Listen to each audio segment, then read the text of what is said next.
What's up, y'all? Hi. Hey, Good to see ya. good to see y'all. Good morning. Coffee date Monday. It's officially here. Action. Oficial. What's up, y'all? It's me, Mr. Right, Speak Glamour. in the glamour. This is my favorite cup.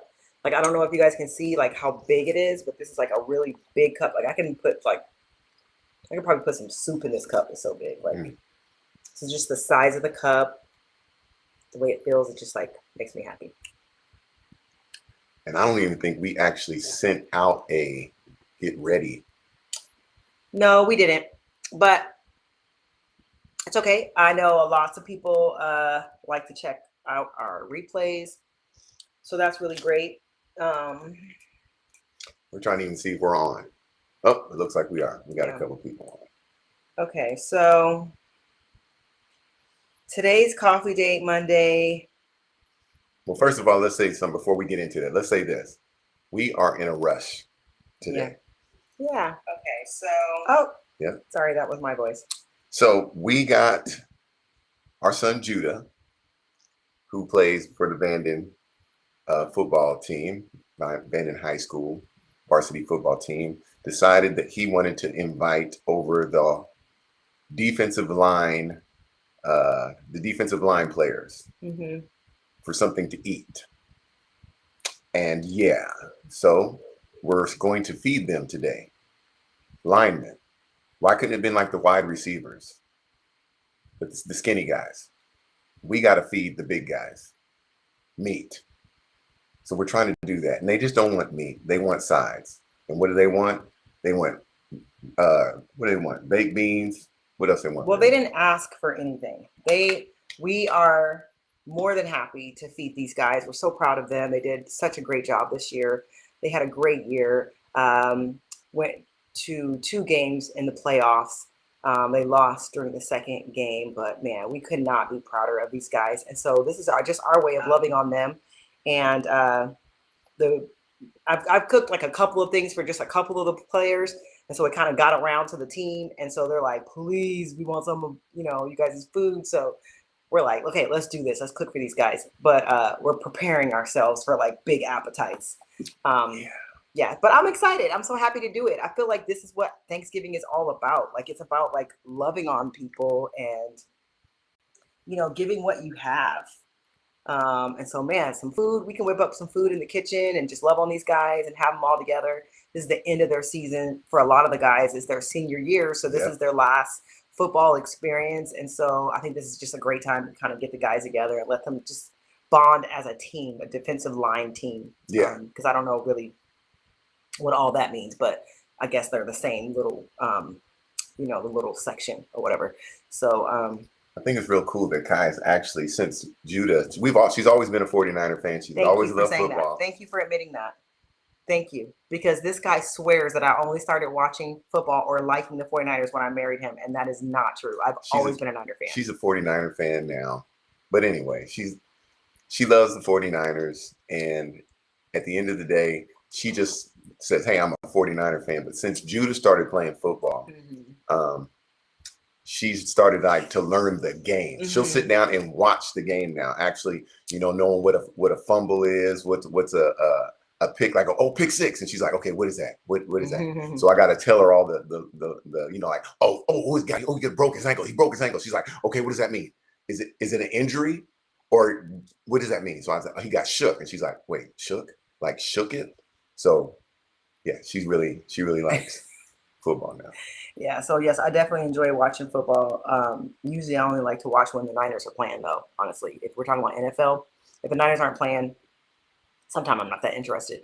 But during the boys' games, though, I like to actually sit next to John and Papa because I have questions, because there's always a bunch of flags. Like they're throwing flags all the time. And I'm like, what's that flag about? What's that flag about? What's that penalty about? So I definitely like to sit next to them and ask my questions about the flags, because most of the time I feel like the refs be cheating our boys. So, I'd be angry. I'd be like, wait, do I get mad right now? Am I mad? Am I angry? Are we mad?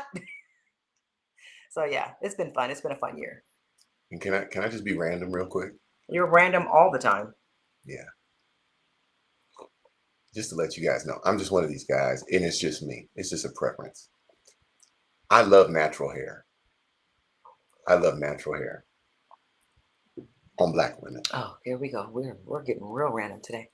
But I was in I don't like when my wife straightens her hair out. Yeah, he has an attitude about it. But, so my hair is straight right now, and he doesn't like it. He's upset that my hair is straight. Well, so. Seeing that I was just interrupted, but I'll finish. Aren't you used to that by now? No, not at all. So I was just looking at her and seeing how pretty she is and how her hair is pretty. Oh, wow. And how wow. Yeah. First for everything. So I just wanted to say that. Thank you. Thank you very much. Thank you. I appreciate you for finally appreciating my hair when it's straight or curly. Okay? Straight or curly. Because I'll go back and forth for the rest of my life. One day it's curly. One day it's braided. One day it's straight. Like, just get used to all the many looks of Kaya. Like, it comes with it. What she should do is say, honey, how do you find my hair beautiful? Do you find it? What do you like? What would you like? Right. Isn't that on what is that? Coming to America? Whatever you like. Whatever you like. That's what he wants me to do with my hair. Yeah. So today we're going to talk about. I think last week we were going to talk about it, but we went down a rabbit hole. Yeah, and we don't have a lot of time today. We got to finish cooking. So we can talk about the subject of what now, like basically how things are now in our life, in our relationship, because my heart's doing well. Physically, I'm doing well. Still trying to gain weight, but I don't eat like I should. Why doesn't the guy eat? Like, he'll literally forget to eat. What is that? Yeah. There's a bunch of stuff that's going on, and it's new for me. I've always been hyperactive, but since we've come back from the hospital and everything else, I've noticed that I've had what they call, quote unquote, an onset of adult ADHD, and I'm trying to just deal with that. And you're experiencing that? Experiencing that. And so yeah, it's making things a little difficult for me, for my children, for my wife, and but they love me. They give me so much grace. Thanks for acknowledging that, though. Yeah, thanks for acknowledging that. It's definitely something that we have to get used to. And so coming home from the heart transplant was a whole new world. Like, if I can be honest with you, during our stay at Stanford, which Stanford, excellent care, you guys, excellent care. Like, I literally dove deep into just their culture, the way that they do things, and I was completely impressed. Great hospital, great facility. And then when we were in rehab at like the little rehab facility, during that time, the only thing we longed for is just to be back with our kids, to be back at our church. Like, we wanted that so bad. I feel like I think a lot of people call it false summit, like when you're hiking up a mountain and you see a hill and you see like this peak, and you're like, man, I just got to get to that top part. Once I get there, I'm going to be great. It's going to be fine. So you push yourself past limits that you don't even think you can go past just to get it to that point. And then once you get to that point, you realize that it was a false summit. It actually wasn't the top. It was just like a interval to get to the next hill. And that's when a lot of people stop. Yeah, a lot of people give up. Like, I'm done, because you used all your strength just to get there, and all of a sudden you're like, there's more. Yeah. And a lot of people just stop at that point. Yeah. And to be honest, I feel like that's what you kind of experienced after the heart transplant. You thought, man, once I just get there, you pushed yourself past the limits. You took ECMO with no anesthesiology. You just did so many things. You were just trying to get to that peak, and then after the heart transplant, false summit. Don't ask me to do no more. False summit. And that's when I feel like you definitely hit a wall emotionally. But then also when we got home, it was like, we're here. Oh, we're here. We made it. We can't wait to be back with our church family, like our family, and just be with our kids and go to our kids' games. It's like, that's all we ever wanted, you guys. And it was this fall summit because there was these other little hills and these little battles that were waiting for us that honestly, I just feel like we weren't ready for emotionally. It was like nothing lined up according to how we thought it was going to be once we got home. You know, you fantasize about something for so long, you visualize something for so long, and then when you get there and it doesn't match the vision, what do you call it? The other side? The other side of hope. The other side of hope. It's like, man, this other side of hope, once you receive that promise, that prayer has been answered on the other side of it, when you get into the promised land and things are looking huge, ginormous, and you're thinking, I don't know if I can do this. Yeah. And I feel like those struggles met us like with our kids. Our kids were almost by themselves pretty much. I mean, like they had Papa, they had our church family that and our family that lives close by, as much as they needed or wanted them, but there was a lot of times that they spent times alone, you know. All of those people, all of those support systems weren't their parents. And so Heaven started the first day of high school by herself. She tried out for volleyball by herself. She sprained her ankle during tryouts by herself. Like all these different experiences that they were experiencing by themselves, and we weren't there. And I think as children and just learning the resiliency of kids, man, they do what they need to do to survive. Like kids are, what's that word? Like zealous. Like they, Yeah. what is the word? You said zealous? resilient. You said resilient. Yeah, they're resilient, and they just do whatever they can in whatever situation. And a lot of times they don't call it hard. They're just like, this is what I'm doing. But they protect themselves, or they put up these mechanisms in their survival mode that when we got home and we were met with them, we're like, whoa, what's that? They were like different kids. Yeah, it was just this level of independence that we weren't ready for, that we didn't know was going to be there, and we were trying to figure out why did we feel this wall there. It was just kind of like this lackadaisical, kind of not very emotional or not very excited kind of to see us, because it was like they were like, yeah, because you know, my happiness, my joy, and my excitement wasn't met with the same level of excitement and joy. Not at all. It was like, it was so disappointing. I mean, because I'm thinking, you know, my son Judah, you know, me and him, I call him Buddy. I mean, ever since he was a kid, he'd be like, hey, buddy. He'd say, hey, buddy. And, you know, when I finally got home, it was just like, hey, Dad. Hey, Dad. It was like he was a man. I have the video. I have the video when we finally got home. Yeah. And Heaven came. She said, hey. And she gave us a hug. And then that was pretty much it. Yeah. That was it. She's like, oh, you guys are home for real? Like, yeah. She was like, wow. Wow. And back and gone. I was like, wow. Yeah. Like, you know, like in our mind, because we didn't tell anybody that we were coming home. We wanted it to be a surprise. Well, this guy, you guys know, I've said this on Coffee Date Monday so many times. He wants everything to be a surprise. Surprise, surprise, surprise. Everything is surprise. Surprise. So we came home and wanted to surprise everybody. Surprise, we're home. We're not going, you know, we're here now. We're living here. And so honestly, people outside of our immediate family were way more surprised and had a way, you know, better reaction than like our kids. And we were just like, what happened? Yeah. And so, of course, as a mom, I went through this deep dive of mom guilt. Like, oh, I left my kids for 8 months. Like, oh, what mom does that? So, man, you guys, I literally felt like I was digging myself out of just out of the dirt with a little plastic spoon. Like, it took a second for me to be able to hold my head back up and be like, it's okay. Like, she's still digging herself. Okay. She's still digging herself. Yeah, there's definitely some things that are still there. And I always think it's because I left them for 8 months. I mean, you know, despite this normal, you guys are parents out there, you have kids, and I understand what you guys are going through and everything else like that.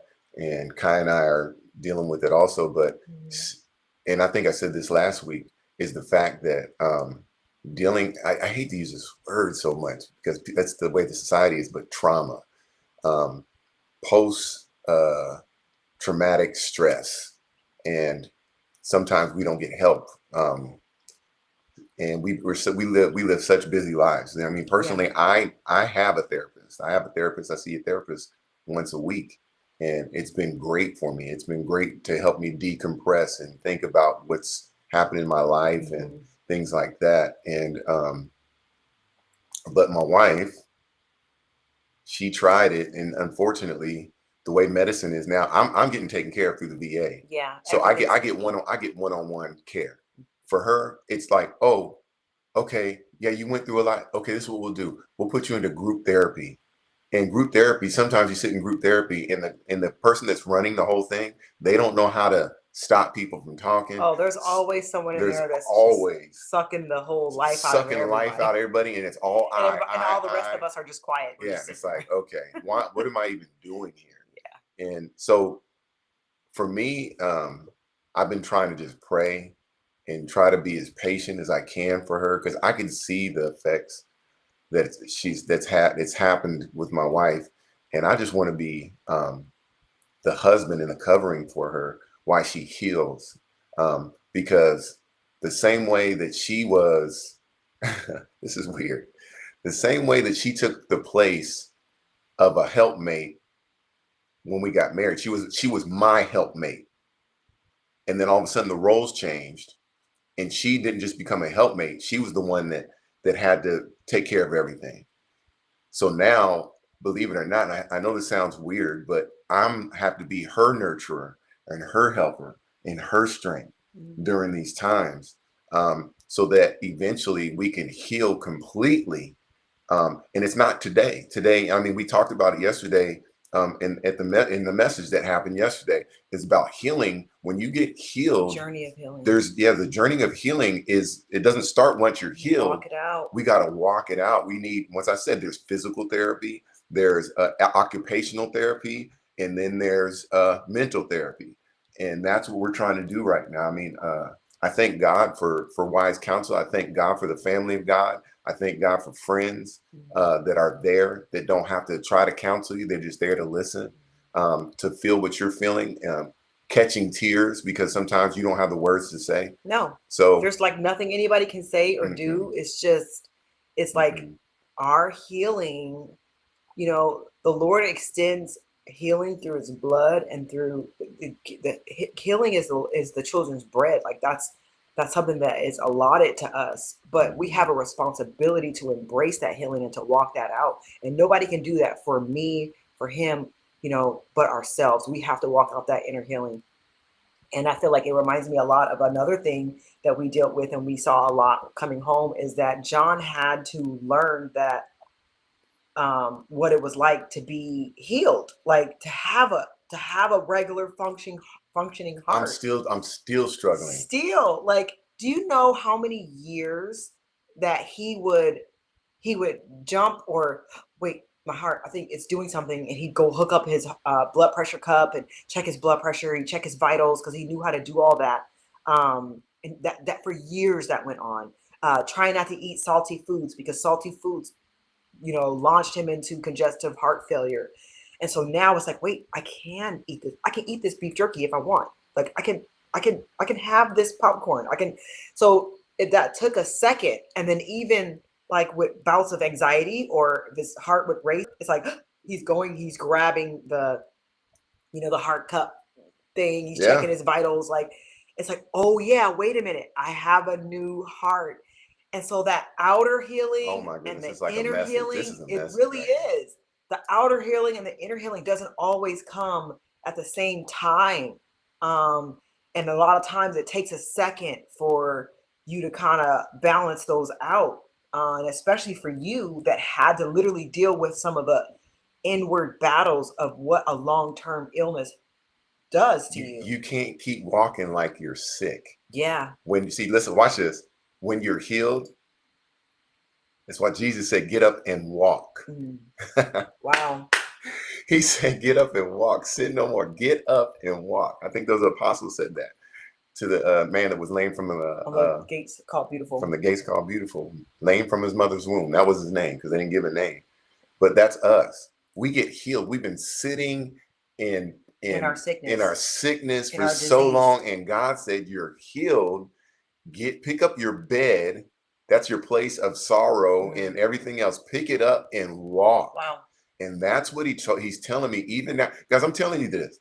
It's not that my healing isn't, it's still happening because I don't have to worry. You know, I have to look at myself sometime and remember what Jesus said to me is that I'm healed by his stripes. I am healed. So therefore walk out your healing. Keep up your bed of diagnoses. Pick up your labels. Pick up the things that you dwelt in, you lived in for so long. Yeah. Now walk it out. Walk it out, you guys. And allow the Lord to make you whole. Man, yesterday's sermon was so good. Yesterday at church, I feel like that's still resonating in our hearts and our minds because that's why it keeps coming up. But it was like so good. If you guys are able to catch that replay, you should. It was like literally like he didn't even get a chance to preach off of his notes. It was literally like the Lord was like, here's a message. Like it was so good yesterday.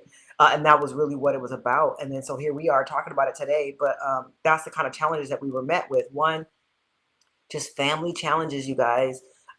Judah feeling like he had to have this brittle man of the house kind of attitude, and almost like Judah and myself had to learn how to put those things down and like take a breath. Like I didn't even know how to step out of warrior mode. Like I didn't still like I came looking for the next enemy to fight. Like in the hospital, you guys, I learned the language of the doctors so that I could converse with them. Could fight. So that I could fight. So yeah, that is true. Because I wanted to fight to make sure that the best options were taken for him. And so I literally learned their language to speak to them in a way of, I need you to take me seriously. I need you to treat this patient and not treat a formula. And so when I came home, I still had that on me. I mean, even sitting in meetings with our elders and our leaders, like I had on that cloak of warrior. Like, where is the next battle for me to fight? And so Judah was the same way. Like he had this sort of. And what we're noticing now, he's been able to take it off. Because this is just hitting me. I told my son years ago, I said, son, if anything ever happens to me, wow, you are now the man of the house. Wow. And he would look at me and he didn't even know what was going on. And I said, now you are the man of the house. So that's what he did. And I didn't realize it until now. And he now was walking in that. And he did. And for him, you know, as a child, I won't call him a child, a young man. Yeah. He sees what it's like, but he doesn't know what it's like. He didn't have all the tools yet. He doesn't, but he just seen what it looks like to be the man of the house. And it was strong. So just be strong like his dad. Brittle. So that's what he do. So that's what he would do. And I'm looking at it and just thinking about it right now. I need to talk to him and tell him, thank you for doing exactly what your dad asked you to do. He literally took that on. He took it on. And the same thing with my daughter. It's just it's the things that I need to talk to her about, because I'm in a situation even right now is to more affirm her in what she did while her mother was gone.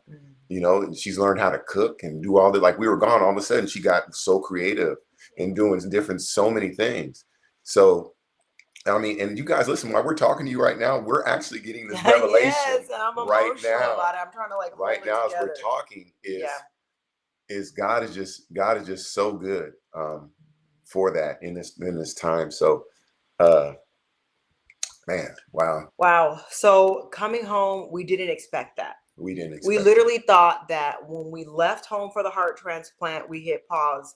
And then when we got home, we were going to hit play. Back normal. And it was going to be exactly the way we left it. Our kids were going to be exactly the same as when we left them. And they were not. I mean, can I even talk to you guys quickly, just even about our ministry?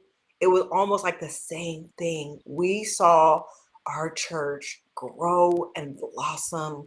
We saw elders and leaders like stepping up to the plate of responsibility, and they carried it with so much grace and passion that I'm literally about to lose it right now. They did so remarkable. The elders, the leaders. They did so great that our church grew.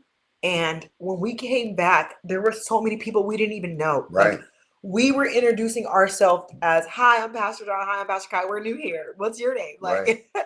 like they had joined the church, been baptized, been through the right hand of fellowship, served the ministry, like Yeah. plugged in, and they had never met us. Like, to Never. us, for a ministry that has started on our couch, that was bananas. We're like, wait a minute, we don't know them, but they're, It made me feel some kind of way. It did. Because people are calling me by name. I was like, dude, I've never seen you. Yeah. And they're like, hey, Pastor John, I hope you're doing well. This and that. I'm like, yeah. What? And so it's like we weren't there, but it's like they were with us because our church was with us. Yeah. You guys know our church, we're super close. Like, we're all about real relevant relationships. We For are real. family, you guys. So our church, our deacons, our leaders, they're praying, they're talking, they're sharing the updates. We're all praying and believing. Like, as things are happening, they're taking what the updates, they're praying about it, they're huddling together, they're believing the Lord. And so of course, new people, they're jumping right in. Yeah. They're hearing the updates, they're praying, they're believing. And so when we came back, they were just as excited as everybody else that's been there before them, because our elders and our leaders, they got them on board. Like, this is what we're doing. This is the direction that we're going. These are our pastors. We're praying right now. This is what we're believing God for. And so on our first Sunday back, they were like, and we're like, who are you? Oh my gosh, Right. we've never met you. And this is amazing. Man, it's so humbling to be around such amazing, remarkable people. Yeah. That I didn't have to come back and fight them or fight for anybody. And it felt weird because I'm like, hold on, I got all these weapons and I got my warrior suit on. Where's the battle? So They're like, there's no battle. I gotta say this. I just gotta say this, you guys. I don't know if you guys seen Avatar: The Way of the Water. You guys haven't seen it? It's fun. It's nice. I don't know how you guys, but anyway, I want to explain to you who my wife is. My wife is a mother. You guys know who she is. You guys know about Kaya, but there's a scene that personifies my wife. And in the scene, this mother sees her son dying, and then he dies, and she's crying as a mother. She's wailing over her mother, and she's sitting there, over her son, and she's just crying, and she's crying. And the father looked and says, I need you to get it together. And she's like, no, this is a mother. The fruit of my womb is laying here dead. My son, yeah. My son, my eldest son, is dead. And she sits there and she's crying. And watch this. The father grabs her and says, listen, I need to tell you something.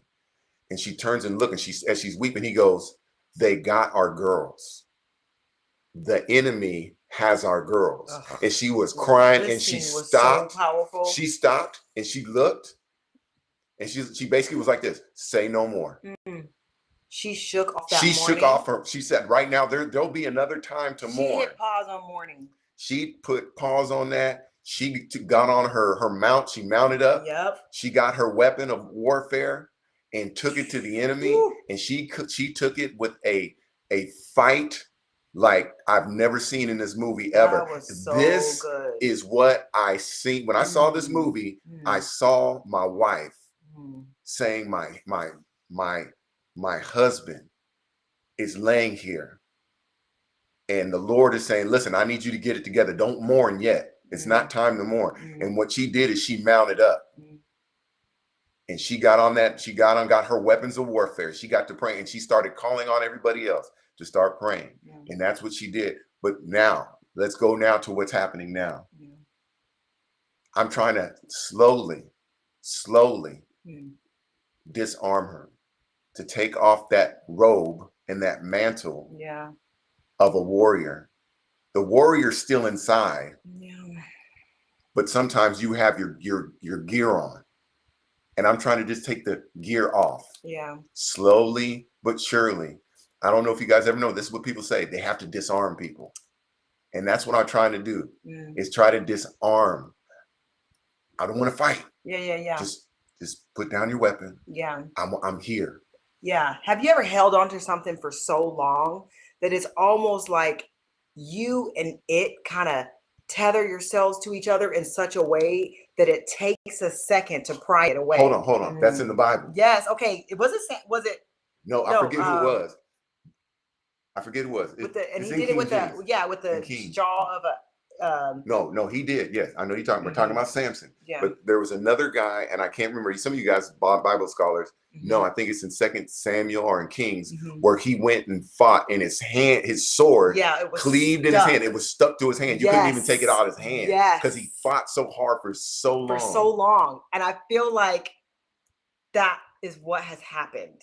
Like it has, like the weapons has soldered itself to me in such a way that I'm trying to figure out how to take these things off and put these things down, because I don't need to do that anymore. Yeah. Right now, what I'm needing to do is my husband needs his wife. He needs me to be soft. You know, he doesn't need me to fight anyone for him. I don't want that fight. He doesn't need me to argue. I don't want that fight, y'all. He doesn't want me to battle anyone for him. I'm not called to battle mode right now, because we're not in a battle right now. We are in a healing season. And so, but these weapons has been soldered, you know, because the grip was so tight. You know, the longing was so great that it's taking a second. And so I feel like when you were talking about how I am slowly disarming my wife, because someone knows if you see two guys fighting in a bar, the last thing you want to do is try to tap them on the shoulder or because guess what? They might turn around and the last thing you want to do. I told my wife, I've told my kids, I told them, I said, if you ever see me fighting, just back away. Up. Because if I get to that point and you come grab me, you're going to get an elbow. Someone's going to get hurt. Somebody's going to get hurt. The only person I know of in my family that is able to grab me and hold me would be JR. Yeah, JR could probably maybe Judah now, but Judah probably can do it too. That's true. Yeah. But the last thing we want to do is get in the middle of a warrior that is blinded in battle right now. And so I feel like with wisdom and with grace, with one another on this journey, you guys, it has not been easy. I'm not even going to tell you guys about some of the side effects of when we got home with some of the medications that he's been able to start dropping now. We're so happy, you guys. His laundry list of medications are going down slowly. I'm not even going to do my commercial for gut health right now, okay? Oh, yeah, because I was going to say it. I got to go there. My gosh. But you guys, he has been able to drop some of these medications, which has had terrible side effects. One of them are like heightened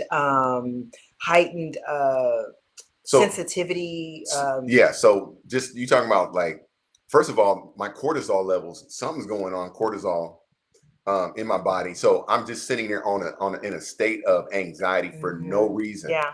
And it's my medication. Yeah. And nothing, all the pills and everything, all that stuff. Now, I'm sorry, but I have to say it. I started doing the gut health stuff, not for that, but then all of a sudden, since I started doing the gut health, man, I didn't have to take the Clarinone anymore. I didn't have to take the prednisone anymore. They're lowering down my medication. And yes, praise God. Hallelujah. So right now, I'm doing it just to do Focusing on a natural healing that doesn't have crazy side effects. Like, it's literally healing him in a way where he doesn't need these other medications. He doesn't need these extra help. And the doctors are gladly like, yep, you can stop taking that. You stop taking that. These things, your levels are looking amazing, looking great.